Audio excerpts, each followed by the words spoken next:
बोलिए वामन भगवान की। तो जब भगवान राजा बलि के यहाँ पर जाते हैं तब राजा बलि कहते हैं कि प्रभु आप कुछ मांग नहीं रहे हो तो ऐसा करते हम आपका विवाह करा देते हैं। भगवान ने कहा अच्छा तुम हमारा विवाह करा दोगे? कहा कि बिल्कुल तुम्हारा विवाह हम करा देंगे। भगवान ने कहा अच्छा विवाह करा दोगे तो रहने के लिए स्थान तो चाहिए ना। अभी तो मैं अकेला हूँ तो यहाँ वहाँ भटकता रहता हूँ। अब जब एक से हम दो हो जाएंगे तो दो लोगों को रहने के लिए स्थान तो चाहिए ना रहने के लिए। राजा बलि ने कहा तुम क्यों चिंता कर रहे हो, तुम्हारे लिए एक बड़ा सुंदर सा मैं महल बनवा दूंगा। भगवान ने कहा चलो ठीक है तुम हमारे लिए महल भी बनवा दोगे तो चलो मान लो हम एक से दो हो गए तो दो से चार होने में समय नहीं लगता है। तो राजा बलि हमें ये बताओ कि जब हमारे यहाँ पर बच्चे होंगे तो कितने होंगे? राजा बलि ने कहा प्रभु आपके यहाँ पर बालक होंगे, हम कैसे बता सकते हैं कि कितने होंगे? तुम्हारे होने हैं तुम जानो, एक होंगे कि दो होंगे। भगवान ने कहा चलो मान लो हमारे यहाँ 10 बालक हो गए, 10 हो गए तो 10 में से एक ना एक तो लुढ़क ही जाता है? अगर 10 हो भी गए तो 10 में एक ना एक तो वैसे ही लुढ़क जाता। तो अगर बताओ राजा बलि एक बालक मेरा मर भी गया तो मरने पर रोएगा कौन? राजा बलि ने कहा भैया जब तुम्हारा बालक मरा है तो रोना भी तो तुम्ही को पड़ेगा। भगवान ने कहा राजा बलि ऐसा काम करे ही क्यों जिससे हमें जिंदगी में रोना पड़ जाए। राजा बलि ने कहा भगवान एक बात बताइए, इतनी देर से तुम हमारा दिमाग खा रहे हो। जब हमने तुमसे कहा कुछ और मांग लो तब तुम्हें कुछ और चाहिए नहीं। हमने कहा कि विवाह कर लो, पहले विवाह के लिए तैयार हो गए, अब मना कर रहे हो। बताओ तुम्हें चाहिए क्या है? वामन भगवान ने कहा राजा बलि अगर तुम देना चाहते हो ना तो ऐसा करो 3 पग भूमि मुझे दान में दे। राजा बलि ने कहा 3 पग भूमि? अरे प्रभु 3 पग भूमि में आपका आसन भी नहीं बिछने वाला। भगवान ने कहा चाहे आसन बिछे या ना बिछे लेकिन मुझे अपने पैरों से नापी हुई 3 पग भूमि ही चाहिए और मैं अपने पैरों से नापूंगा। राजा बलि ने कहा प्रभु अगर आप बुरा ना मानो तो इतने बड़े बड़े राक्षस हमारे यहाँ पर हैं, कहो सो उनके पैरों से मैं 3 पग भूमि नपवा दूं? भगवान ने कहा नहीं मैं अपने पैरों से ही नापूंगा और अपने पैरों की नपी हुई जमीन ही आपसे दान में लूंगा और देनी हो तो दो नहीं तो मैं ये चला। राजा बलि ने कहा ठहरो तो प्रभु दे ही तो रहा हूं। भगवान ने कहा देखो राजा बलि अगर दान दोगे ना तो सबसे पहले संकल्प करना पड़ेगा। राजा बलि ने कहा ठीक है संकल्प कर लेंगे, 3 पग भूमि में कौन सी बड़ी बात है, हम संकल्प भी कर लेते हैं। अब शुक्राचार्य जी पास में बैठे हुए थे तो शुक्राचार्य जी महाराज को दाल में कुछ काला लगा कि भैया दाल में कुछ काला है। शुक्राचार्य जी ने जैसी नेत्र बंद करके देखा कि आज जगत को चलाने वाले जगत के पालनहार राजा बलि के यहाँ पर आकर भिक्षा मांग रहे हैं। शुक्राचार्य जी ने इशारा किया राजा बलि को, अरे राजा बलि तुम इन्हें 3 पग भूमि दान में मत दे देना, ये जगत को चलाने वाले हैं तुम्हारे यहाँ पर आकर भिक्षा मांग रहे हैं। अगर तुमने 3 पग भूमि दान में दी तो तुम दर दर की ठोकर खाओगे, कटोरा लेकर भीख मांगने जैसी हालत कर देंगे तुम्हारी, कटोरा लेकर भीख मांगोगे। शुक्राचार्य जी ने जब ऐसी बात कही राजा बलि बोले कि शुक्राचार्य जी आपको पता है इन्होंने हिरण्याक्ष का जब वध किया था ना एक तमाचा दिया था सीधा कान के नीचे मिलाकर, एक ही तमाचे में हिरण्याक्ष का वध कर दिया था। और अगर 2-4 तमाचे हमारे कान के नीचे जम दिए तो ना जाने हम कितने लुढ़कत फिरें। इसे अच्छा है कि हम जो मांग रहे भगवान से उन्हें दे दो। अब महाराज 3 पग भूमि का संकल्प कराया गया। भगवान कहते हैं मांगो, बोलो कि हम तुम्हें वचन देते हैं, हम तुम्हें ये संकल्प कर रहे हैं।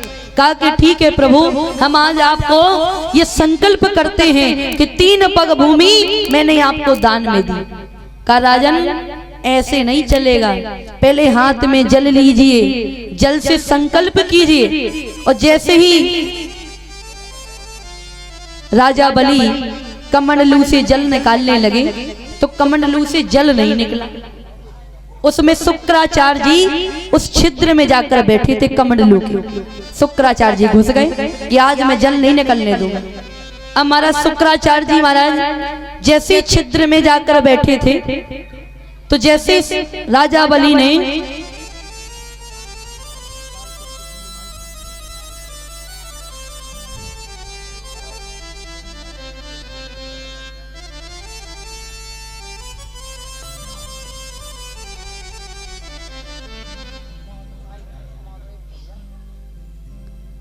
बोलिए वामन भगवान की। शुक्राचार्य जी उस कमंडलू के छिद्र में जाकर बैठ गए और जैसे ही राजा बलि जब कमंडलू को टेढ़ा किया जल निकालने लगे तो जल बाहर नहीं आया। जब जल बाहर नहीं आया तो भगवान कहने लगे कि लगता है राजा बलि इस कमंडलू में कुछ कचरा आ गया है।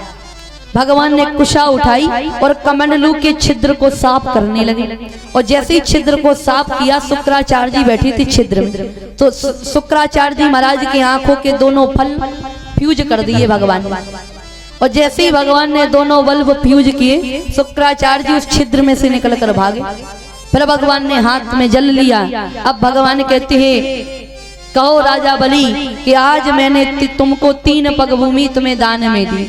तब राजा बलि कहते हैं प्रभु ये जल लेकर मैं संकल्प कर रहा हूँ कि 3 पग भूमि आज मैंने आपको दान में दी। जैसे ही संकल्प राजा बलि करते हैं जब आए थे भगवान जब वामन रूप धारण करके आए और जैसे ही संकल्प हुआ तो भगवान देखते ही देखते विराट रूप धारण कर लेते हैं। बोलिए वामन भगवान की जय हो।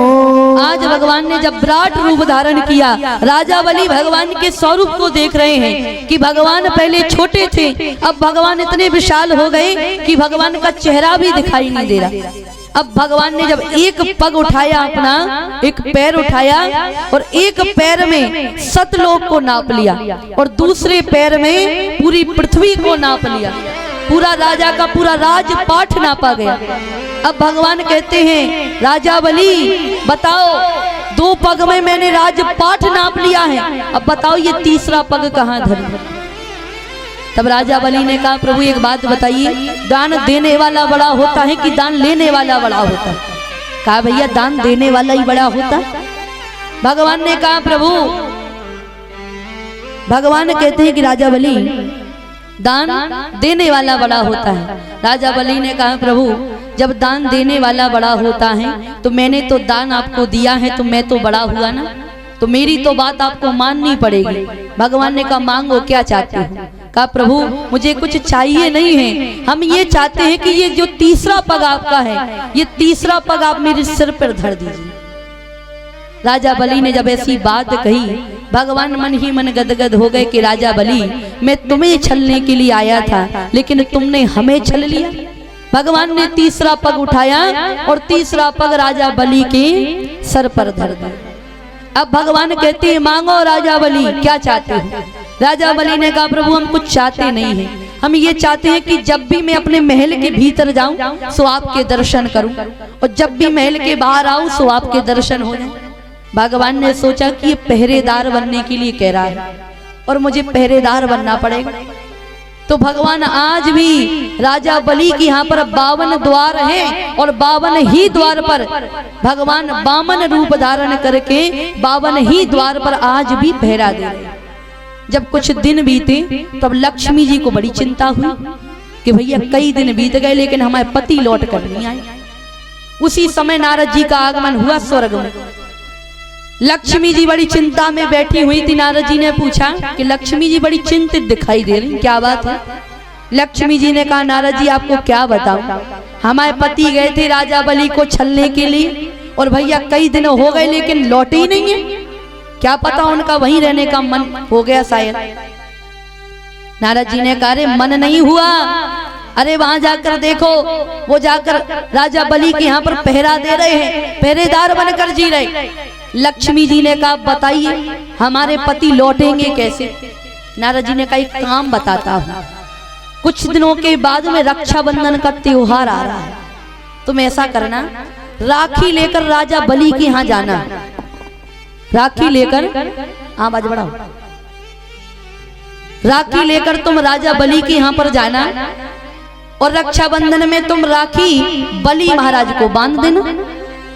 और जब बलि को तुम राखी बांधोगी ना तो बलि पूछेंगे कि मांगो बहन क्या चाहिए, तो तुम कह देना तुम्हारा पहरेदार पसंद आ गया, अपना पहरेदार दे दो, तुम्हारा पति लौट आए। नारद जी ने जब इतना अच्छा उपदेश बताया, लक्ष्मी जी पहुंच गई राखी लेकर, रक्षाबंधन का त्योहार आया, राजा बलि के यहाँ पर गई, राखी बांधी। राजा बलि ने पूछा बहन मांगो क्या चाहती हूँ? कहा भैया मुझे और कुछ नहीं चाहिए, आपका ये पहरेदार है ना बड़ा हैंडसम लग रहा है, बड़ा सुंदर लग रहा है, हमें ये आपका पहरेदार दे दीजिए। अब राजा बलि समझ गए कि ये जो पहरेदार के रूप में जो हमारे प्रभु खड़े हैं ना, इनके विषय में और कोई नहीं जान सकता है। हमें लगता है कि ये स्त्री कोई साधारण स्त्री नहीं है, कोई देवी आई है और स्वयं हमारे प्रभु को ले जाना चाहती है। राजा बलि ने कहा देवी अपने रूप में आओ। तब लक्ष्मी जी अपने स्वरूप में आ गई, हाथ जोड़ लिए राजा बलि के सामने। राजा बलि हमारे प्रभु तो आपको छलने आए थे और हमारे लगता है कि आज हमारे प्रभु स्वयं यहाँ पर आकर ही स्वयं छले गए। हम चाहते हैं कि हमारे ये पति हमारे घर पर लौट आए।